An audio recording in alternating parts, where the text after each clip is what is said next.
कहानी की शुरुआत में हम मैथ्यू नाम के एक लड़के को देखते हैं जो कि पढ़ाई में बहुत अच्छा था, लेकिन इतना होशियार होने के बावजूद भी वो बहुत बोरिंग था। इसकी वजह से कोई भी लड़की उसमें इंटरेस्ट नहीं देती।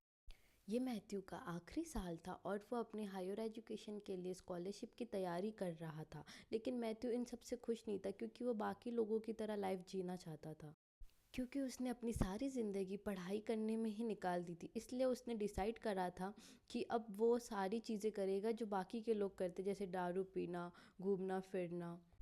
इतने में ही डैनियल की एंट्री होती है, जो थी मैथ्यू की नई पड़ोसी, और वो दिखने में किसी सुपर मॉडल से कम नहीं थी। उसके बाद फिर वह अपने दोस्त से बात कर रहा था, उतने में ही मैथ्यू की नज़र डैनियल की खिड़की पे पड़ रही थी, जो अपने कपड़े बदल रही थी, और वो उसको कपड़े बदलते हुए देख रहा था। लेकिन डैनियल तभी मैथ्यू को देख लेती और उसके घर की तरफ आ जाती सीधा। तभी मैथ्यू डर जाता है और उसके पापा उसको आवाज़ देते हैं और वो घबराते हुए नीचे जाता है।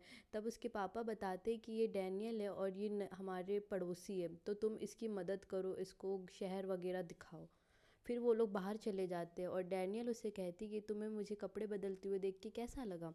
तो मैथ्यू कहता है कि बहुत अच्छा। फिर उसके बाद डैनियल कहती कि ठीक है, अब तुम भी अपने कपड़े उतारो। और फिर मैथ्यू अपने कपड़े उतार देता है और डैनियल उसे गाड़ी से बाहर छोड़ के चली जाती है। फिर डैनियल उसके बाद फिर आती है और उसे चिढ़ाने लग जाती है। फिर उसे वो कहती है कि मैं तो बस तुम्हारे साथ मजाक कर रही थी।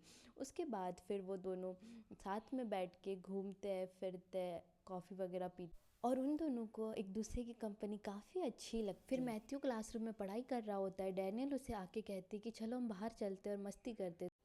फिर उसके बाद वो सुबह घूमते हैं, फिरते हैं, करते। उसके बाद ये लोग एक स्विमिंग पूल में जाते हैं और स्विमिंग पूल में जैसे ही किस करने वाले होते हैं, फिर मैथ्यू को याद आता है कि ये स्विमिंग पूल तो उसके प्रिंसिपल का है, तो वो लोग फटाफट वहाँ से भाग जाते हैं। फिर उसके बाद कॉलेज में एक पार्टी होती है और मैथ्यू डैनियल को लेके जाता है, लेकिन डैनियल बहुत सुंदर होती है, इसलिए सब उसको देखते हैं और उस पर ट्राई करने की कोशिश करते हैं। लेकिन मैथ्यू सोचता है कि नहीं, डैनियल को तो मैं ही पटाऊंगा, और वो जाके उसको किस कर देता है और सब उसको देखते रह जाते हैं। फिर अगले दिन वो ऐसे सोच में रहते हैं कि मैंने उसे किस करा है तो सब मुझे शॉकिंग तरीके से देख रहे हैं, लेकिन ऐसा नहीं होता है। उसका दोस्त आके उससे बताता है कि जिसको तुम बहुत अच्छी लड़की समझ रहे हो वो एक अडल्ट स्टार है। तो मैथ्यू ये सब सुन के बहुत उदास हो जाता है। फिर उसका दोस्त उसे कहता है कि ठीक है, क्या हुआ अगर वो अडल्ट स्टार है तो तुम तब भी उस पर ट्राई कर सकते हो। फिर मैथ्यू यही सब सोचते सोचते घर चला जाता है। फिर मैथ्यू देखता है कि डैनियल उसकी माँ के साथ बैठ के उसके बचपन की फ़ोटोज़ देख रही होती है। फिर डैनियल को मैथ्यू कहता है कि चलो मैं तुम्हें तारे दिखाने ले चलता हूँ। फिर वो उसे ओयो ले जाता है और ओयो ले जाके उसे कहता है कि चलो तुम अपने कपड़े उतारो। फिर डैनियल समझ जाती है कि मैथ्यू